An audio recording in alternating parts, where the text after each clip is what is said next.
மேஷ ராசியில பிறந்த அந்த கார்த்திகை நட்சத்திர அன்பர்களுக்கு அந்த மாதிரியான செயல்கள்லாம் மிக எளிமையாக நடக்கும். ஏன்னா அங்க சூரியன் உச்சம் ஆகுறதுனால இவர்களுக்கு அதிகப்படியான அந்த பவர், இவர்களை பார்த்தாலே அந்த ஆபீஸ்ல இருக்கிறவங்க எல்லாரும் அறளக்கூடிய அளவுக்கு மிகப்பெரிய அளவுக்கு அந்த டாமினேஷன் அப்படின்றது அதிகமாக இருக்கும். ராகு திசை மிக பெரிய அளவுக்கு ஏமாற்றத்தை உங்களுக்கு கொடுக்கக்கூடிய ஒரு திசா புத்தியாக இருக்கும். அப்போ நம்ம ராகு திசையில எவ்வளவு ஒரு சுதாரிப்பா இருக்கணும், மிக பெரிய அளவுக்கு யாரையுமே நம்ப கூடாது. இந்த ராகு திசையில அரசாங்க உத்தியோகத்துல வேலை செய்றீங்க அப்படின்னா லஞ்சம்லாம் அதிகமா வரும், இல்லீகல் டிரான்சாக்சன் அதிகமா வரும். அதுல ரொம்ப கவனமா இருக்கணும். இந்த திசா புத்தி முடிஞ்ச உடனே உங்களை தூக்கி லாக்ல வச்சிடும். உலகெங்கும் இருக்கும் டிவோட்டி நேஷன் தமிழ் நேயர்கள் அனைவருக்கும் ஆஸ்ட்ரோ பூர்ணாவின் அன்பார்ந்த வணக்கங்கள். இன்னைக்கு நாம பார்க்கக்கூடிய சிறப்பு பதிவு நட்சத்திர பலன்கள். 27 நட்சத்திரத்திற்கு உண்டான பலன்களை பற்றி ஒவ்வொரு பதிவுலையும் நம்ம பார்க்க போறோம். இந்த சேனல்ல நீங்க முதல் முறையா பாக்குறீங்க அப்படின்னா சப்ஸ்கிரைப் பண்ணிக்கோங்க. நம்ம இந்த நட்சத்திர பலன் சொல்றது பாத்தீங்கன்னா தசாபுத்தியின் அடிப்படையில நம்ம பலன்களை கணிச்சு சொல்லியிருப்போம். உங்களுடைய ஜாதக ரீதியாக உங்களுடைய பிறந்த தேதி, பிறந்த நேரம், பிறந்த இடம் இது முக்கியமா இருந்தது அப்படின்னா உங்களுக்கு அக்யூரேட்டா பலன்கள் உங்களுடைய சுய ஜாதகத்திற்கு தெரிய வரும். நீங்க இந்த நட்சத்திரத்துல பிறந்திருந்தீங்க அப்படின்னா உங்களுக்கு என்னென்ன தசாபுத்திகள் வரும், அந்த தசாபுத்திகள்ல என்னென்ன ஒரு பலன்கள் உங்களுக்கு கிடைக்க போகுது, ஒரு முக்கியமான தொழில் சம்பந்தப்பட்ட விஷயங்கள், இது எல்லாத்தையுமே நம்ம இந்த பதிவுல தெளிவா பார்க்க போறோம். உங்களுடைய ஃப்ரெண்ட்ஸ் அண்ட் ரிலேட்டிவ்ஸ்க்கு ஷேர் பண்ணுங்க. அவங்களும் இதே நட்சத்திரமாக இருந்ததுன்னா அவங்களும் இந்த பதிவை பார்த்து பயன்பெறலாம். நான் சொல்லக்கூடிய ஏதாவது ஒரு விஷயங்கள் உங்களுடைய லைஃப்ல நடந்திருக்கு அப்படின்னா கீழே கமெண்ட் பாக்ஸ்ல பதிவு பண்ணுங்க. மறக்காம இந்த சேனலை பெல் பட்டன்ல ஆல் ஆப்ஷன் சூஸ் பண்ணி சப்ஸ்கிரைப் பண்ணிக்கோங்க. கார்த்திகை நட்சத்திரம் 1ஆம் பாதம் இந்த மேஷ ராசியில வரும். 2ஆம் பாதம், 3ஆம் பாதம், 4ஆம் பாதம் இந்த ரிஷப ராசியில வரக்கூடிய ஒரு அமைப்பாக இருக்கும். இந்த கார்த்திகை நட்சத்திர அன்பர்கள் 2 ராசிலையும் இருப்பாங்க. ரிஷப ராசிலையும் இருக்கிறீங்க, அடுத்து இந்த மேஷ ராசிலையும் இருக்கிறாங்க. அதனால 2 ராசிக்கும் உண்டான தன்மை அப்படின்றது இந்த கார்த்திகை நட்சத்திர அன்பர்களுக்கு இருக்கும். இந்த கார்த்திகை நட்சத்திரத்தின் அதிபதி சூரியன். அந்த சூரியனுடைய நட்சத்திரத்துல பிறந்தவர்களுக்கு எப்போதுமே அந்த வீட்டுல பாத்தீங்கன்னா மிக பெரிய அளவுக்கு குடும்ப பொறுப்புகள்ன்றது இவர்களுக்கு தானாக தேடி வரக்கூடிய ஒரு அமைப்பாக தான் இருக்கும். சிறு வயதுல இருந்தே ரொம்ப பஞ்சுவாலிட்டியா இருப்பாங்க, ரொம்ப பெரிய அளவுக்கு திறமை வாய்ந்தவர்களாக இருப்பாங்க. அடுத்து பாத்தீங்கன்னா கிரகிக்கக்கூடிய ஒரு தன்மை ரொம்ப ஃபாஸ்டா இருக்கும். அந்த அளவுக்கு ஒரு கார்த்திகை நட்சத்திரத்துல பிறந்த அந்த சூரியனுடைய அதிபதி நட்சத்திரம் பாத்தீங்கன்னா மிக பெரிய அளவுக்கு அந்த ஆளுமை திறன் அப்படின்றது அதிகப்படியாக இருக்கக்கூடிய ஒரு அமைப்பாக தான் இருக்கும். இந்த நட்சத்திரத்துல பிறந்திருக்கிறீங்க அப்படின்னா ரொம்ப சந்தோஷப்பட்டுக்கோங்க. ஏன்னா சிவனுடைய முழு ஆசிர்வாதம் அப்படின்றது முழுமையா உங்களுக்கு இருக்கு. சிவபெருமான், அடுத்து முருகனுடைய ஆசிர்வாதமும் முழுமையாக இருந்தாதான் இந்த நட்சத்திரத்துல பிறக்கக்கூடிய ஒரு அம்சம் அப்படின்றது இந்த நட்சத்திர அன்பர்களுக்கு மட்டும்தான் கிடைக்கும். அந்த டாமினேஷன் அப்படின்னு சொல்லக்கூடிய டாமினேஷன் கிடையாது, அது எப்போதுமே ஒரு ரொட்டீன் ஒரு விஷயத்துல ரொம்ப இதுவா இருப்பாங்க. இந்த கார்த்திகை நட்சத்திர அன்பர்கள் பாத்தீங்கன்னா அதிகாலையில 4:30 இருந்து 5 மணிக்குள்ள எந்திரிச்சிருவாங்க. அடுத்து பாத்தீங்கன்னா இந்த டயத்துல இந்த பஸ்ஸை பிடிக்கணும் அப்படின்னா அந்த டயத்துல அந்த பஸ்ஸை பிடிப்பாங்க. அந்த நேரம் தவறாமை அப்படின்றது இவர்கள் கிட்டதான் அதிகமாக இருக்கும். ஒரு அலுவலகத்துல ஒரு தலைமை பொறுப்பை நிர்வகிக்கக்கூடிய அளவுக்கு முழு திறமையும் இந்த கார்த்திகை நட்சத்திர அன்பர்களுக்கு இருக்கும்.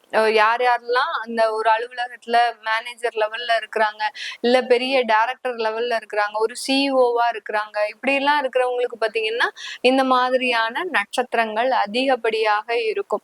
இந்த கார்த்திகை நட்சத்திரத்துல பிறந்தவங்களுக்கு மட்டும்தான் பாத்தீங்கன்னா அரசாங்க உத்தியோகம்லாம் ஈஸியா கிடைக்கும்.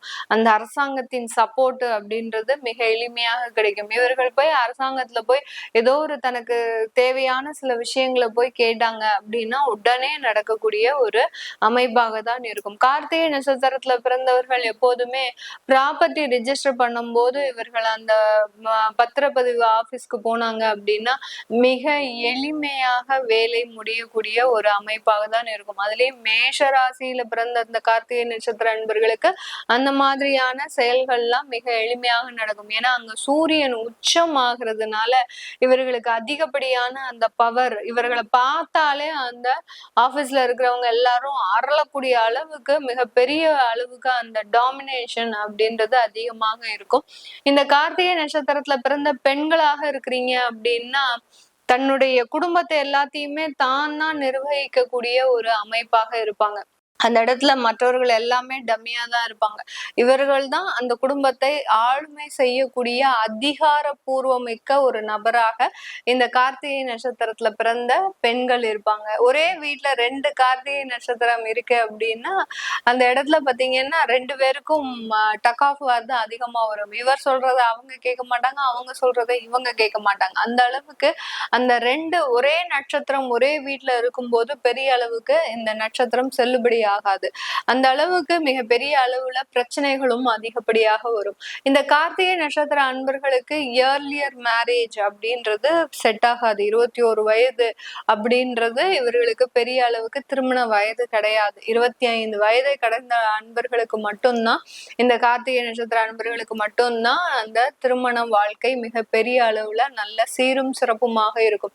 இவர்கள் போகக்கூடிய ஒவ்வொரு இடமும் பாத்தீங்கன்னா அதிகப்படியான ஒரு பெரிய அளவுக்கு சீரும் சிறப்புமாக இருக்கக்கூடிய ஒரு வாழ்க்கையாக தான் இருக்கும். இவர்கள் சம்பாதிக்கக்கூடிய ஒவ்வொரு பணமும் பாத்தீங்கன்னா மிக பெரிய அளவுக்கு சேமிப்பாக மாறக்கூடிய ஒரு அமைப்பாக தான் இருக்கும்.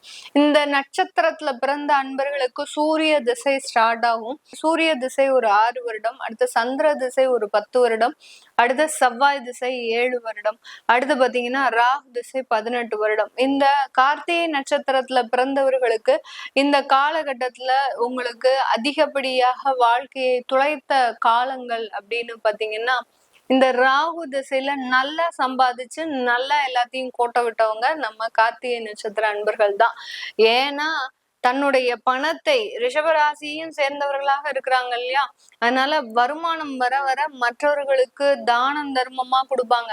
நம்ம ஆள் தானே, நம்மளுடைய உறவினர் தானே, நம்மளுடைய நண்பர் தானே, அவர் என்னைக்குனாலும் எனக்கு ரிட்டர்ன் கொடுத்துருவாரு அப்படின்னு சொல்லி தான் சம்பாதித்த வருமானத்தை எல்லாத்தையுமே ஏதாவது ஒரு இடத்துல லாக் பண்ணிடுவீங்க.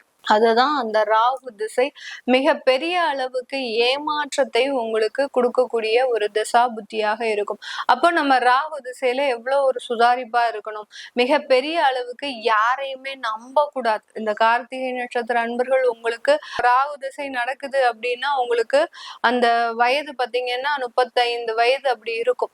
ராகு திசை நடந்துட்டு இருக்கு அப்படின்னா கண்டிப்பாக உங்களுக்கு இந்த காலகட்டம் நீங்க யாரையும் நம்பி எந்த ஒரு விஷயத்திலையும் பணத்தை முதலீடு செய்யாதீர்கள். செய்தீங்க அப்படின்னா மிகப்பெரிய அளவுக்கு ஏமாற்றம் அதிகப்படியாக இருக்கும். உறவுகள்னால அதிகப்படியான பிரச்சனைகள் அதிகப்படியாக இருக்கும்.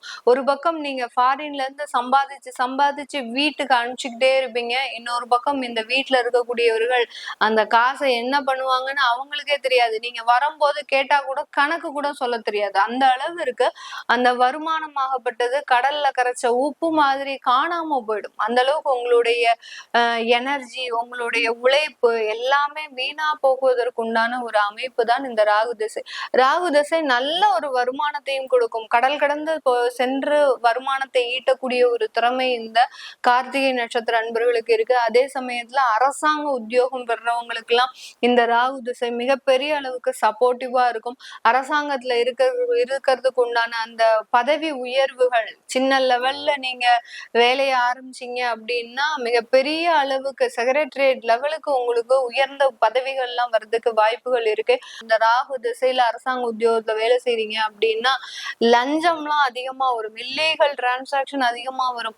அதுல ரொம்ப கவனமா இருக்கணும். இந்த தசாபுத்தி முடிஞ்ச உடனே உங்களை தூக்கி லாக்ல வச்சிடும். அந்த அளவுக்கு அந்த தசாபுத்தி ரொம்ப பெரிய அளவுக்கு பிரச்சனையை கொடுக்கக்கூடிய ஒரு தசாபுத்தியா இருக்கும். அதனால ரொம்ப கேர்ஃபுல்லா இருக்கணும். இந்த கார்த்திகை நட்சத்திரத்துல பிறந்த அன்பர்கள் உங்களுக்கு உங்களுக்கு ராகு திசை நடந்துட்டு இருக்கு, இல்ல ராகு திசை முடிஞ்சு எனக்கு குரு திசை, நான் ரொம்ப பெரிய அளவுக்கு தொழில்ல நஷ்டம் அடைஞ்சு இருக்கிறேன், என்னுடைய டெவலப்மெண்ட் எப்படி இருக்கும் அப்படின்னு கேக்குறவங்க குரு திசை சூப்பரா வந்துருவீங்க. குரு திசையில உங்களுக்கு நல்ல வருமானம், நீங்க இழந்தது எல்லாத்தையுமே மீட்டெடுக்கக்கூடிய ஒரு தருணம். ஒரு தொழில் செய்யுங்க. இந்த குரு திசை வந்துருச்சு அப்படின்னா உங்களுடைய சுய ஜாதகத்தை பார்த்துட்டு ஒரு தொழில் செய்யுங்க. அதற்குண்டான ஒரு அமைப்புகள் இருக்கான்னு பாருங்க. பாத்தீங்க அப்படின்னா மிக பெரிய அளவுக்கு அந்த தொழிலை சக்சஸ்ஃபுல்லா கொண்டு போறதுக்கு உண்டான ஒரு முழு அமைப்பும் இந்த கார்த்திகை நட்சத்திர அன்பர்களுக்கு இருக்கும். ஏன் தொழில் செய்யுங்க அப்படின்னு சொல்றேன் அப்படின்னா, உங்களை தேடி இன்வெஸ்ட்மெண்ட்ஸ் அதிகமாக வரும். ஏன்னா நீங்களே உங்களுக்கு உத்தரவாதம், உங்களுடைய உழைப்பே உங்களுக்கு உத்தரவாதம். இப்ப யாராவது ஒருத்தர் உங்களுக்கு கடன் கொடுக்கணும்னா அங்க என்ன கேக்குறாங்க? கேரண்டி கேக்குறாங்க. அந்த கேரண்டி உத்தரவாதம்ன்றது மற்றவர்கள் உங்கள் மீது வைத்திருந்த ஒரு நம்பிக்கையின் பேர்ல தான் கொடுப்பாங்க. அதெல்லாம் உங்களுக்கு ஈஸியா கிடைக்கும். அதனால அந்த இன்வெஸ்ட்மெண்ட்ன்றது பெரிய அளவுக்கு நீங்க அலைந்து திரிந்து செய்யணும்ன்ற அவசியம் இல்லை. தாராளமாக அதுவே தேடி வரக்கூடிய ஒரு அமைப்பாக இருக்கும். அதனால இந்த கார்த்திகை நட்சத்திரத்துல பிறந்தவர்கள் குரு திசை ஆரம்பிச்சிருச்சு அப்படின்னா தாராளமாக தொழில் செய்யக்கூடிய ஒரு வாய்ப்புகளும் தாராளமாக கிடைக்கக்கூடிய ஒரு நேரமாக இருக்கு. அதனால நீங்க அதெல்லாம் உங்களுடைய சுய ஜாதகத்தை பார்த்து தெரிஞ்சுக்கிட்டீங்க அப்படின்னா இன்னும் நல்லா இருக்கும். திருமண வாய்ப்புகள் நான் முதல்லயே சொன்ன மாதிரி ஒரு லேட் மேரேஜா பண்றதுதான் நல்ல ஒரு அமைப்பை கொடுக்கும். லவ் மேரேஜ் எல்லாம் இவங்களுக்கு ஒத்தே வராது. அது ரொம்ப புரிஞ்சுக்கணும் இந்த கார்த்திகை நட்சத்திர அன்பர்கள். ஏன்னா உங்களுடைய டாமினேஷன் ஜாஸ்தியா இருக்கும். அது ஆண்களாக இருந்தாலும் சரி, பெண்களாக இருந்தாலும் சரி, உங்களுடைய அந்த ஒரு ஆக்கிரமிப்பு அப்படின்றது அந்த காதல் போன்ற உறவுகள்ல அதிகமா இருக்கும். அது எதிராளிக்கு பிடிக்கவே பிடிக்காது. இது நம்மளுக்கு ஃபியூச்சர்ல தொடர்ந்ததுன்னா இது பிரச்சனையே அப்படின்னு சொல்லிட்டு பிரேக்கப் பண்ணிட்டு போயிடுவாங்க. அதனால காதல் போன்ற விஷயங்கள்லாம் இந்த கார்த்திகை நட்சத்திர அன்பர்களுக்கு ஆகவே ஆகாது. அப்படியே காதல்ல வெற்றி பெற்று நீங்க திருமணம் பண்ணா கூட அந்த திருமண வாழ்க்கையில பெரிய அளவுக்கு சாட்டிஸ்பாக்சன் அப்படின்றது இந்த நட்சத்திர அன்பர்களுக்கு இருக்காது. அதனால அரேஞ்ச் மேரேஜ் தான் பெட்டர் ஃபார் இந்த கார்த்திகை நட்சத்திர அன்பர்களுக்கு இருக்கும். அதனால அதுபடி உங்களுடைய லைஃபை மூவ் பண்ணுங்க. நிறைய கார்த்திகை நட்சத்திர அன்பர்கள் உங்களுடைய படிப்பை வெளிநாட்டுல வச்சுக்கோங்க. வெளிநாட்டுல படிச்சு இங்க வேலை பார்க்கும்போது இன்னும் உங்களுக்கு ஒரு மதிப்பு, மரியாதை இதெல்லாம் கிடைக்கக்கூடிய ஒரு நேரமாக தான் உங்களுடைய தசாபுத்தி உங்களை மிகப்பெரிய அளவுக்கு மாற்றத்தை கொடுக்கக்கூடிய ஒரு நேரமாக இருக்கும். இந்த நட்சத்திர அன்பர்கள் இந்த ராகு திசையில சந்திக்கக்கூடிய சில பிரச்சனைகளை தவிர்க்கிறதுக்கு நம்ம என்ன தெய்வ வழிபாடு பண்ணலாம்? தெய்வ வழிபாடுன்றது இங்க முக்கியமான ஒரு விஷயமாக இருக்கு. அப்படி இருக்கும்போது எந்த வழிபாடு, தெய்வ வழிபாடு பண்ணுனா நம்மளுக்கு நல்லா இருக்கும் அப்படின்னு கேட்டீங்கன்னா, சரபேஸ்வரர் வழிபாடு பண்ணுங்க. ராகு திசைக்கு அந்த கார்த்திகை நட்சத்திர அன்பர்கள் சரபேஸ்வரர் வழிபாடு பண்ணும்போது உங்களுக்கு இருக்கக்கூடிய கடன் தொந்தரவுகள், உங்களுக்கு இருக்கக்கூடிய உறவுகள் ஏமாற்றம், உங்களுக்கு இருக்கக்கூடிய பொருள் நஷ்டம் இது எல்லாத்தையுமே தவிர்ப்பதற்கு அந்த சரபேஸ்வரர் வழிபாடு ஞாயிற்றுக்கிழமை பண்ணிக்கிட்டே வாங்க. மிக பெரிய அளவுக்கு மாற்றத்தை உங்களுக்கு தரக்கூடிய ஒரு தசாபுத்தியாக தான் இருக்கும். இது உங்களுடைய சார்ந்தவர்கள் கார்த்திகை நட்சத்திரத்துல இருக்கிறாங்க அப்படின்னா உடனே இமிடியேட்டா ஷேர் பண்ணுங்க. ஏன்னா அவங்களும் நிறைய பிரச்சனையில இருப்பாங்க. இந்த காலகட்டம் இந்த ராகு திசை மிக பெரிய அளவுக்கு தொந்தரவுகளை கொடுத்துட்டு இருக்கும். இந்த பிரார்த்தனைகள் எல்லாம் பண்ணீங்கன்னா உங்களுக்கு இமிடியேட் ரிலீஃப், அதாவது ஃபர்ஸ்ட் எய்டுன்றதை இப்ப நான் உங்களுக்கு சொல்லியிருக்கிறேன். எப்படி நம்மளுக்கு ஒரு விபத்து நடந்ததோ, ஏதோ ஒரு தீக்காயம் பட்டதோ, அப்படி உடனே நம்ம ஒரு ஃபர்ஸ்ட் எய்டு பண்ணணும். அந்த மாதிரியான ஒரு ஃபர்ஸ்ட் எய்டு ட்ரீட்மெண்ட் தான் உங்களுக்கு இப்ப நான் சொல்லியிருக்கிறேன். உங்களுக்கு உண்டான ஃபுல் ட்ரீட்மெண்ட்டும் பாத்தீங்கன்னா உங்களுக்கு ஸ்கேன் எடுத்து உடனே நல்ல ட்ரீட்மெண்டா பார்த்து சொல்றதுக்கு உங்களுடைய சுய ஜாதகம் தான் உங்களுக்கு யூஸ் ஆகும். அதை பார்க்கணும் விருப்பப்படுறவங்க கீழே இருக்கிற நம்பருக்கு வாட்ஸ்அப்ல அப்பாயின்மெண்ட் வாங்கிட்டு என்கிட்ட கன்சல்ட் பண்ணிக்கலாம். உங்களிடமிருந்து விடைபெறுவது உங்கள் ஆஸ்ட்ரோ பூர்ணா. நன்றி, வணக்கம்.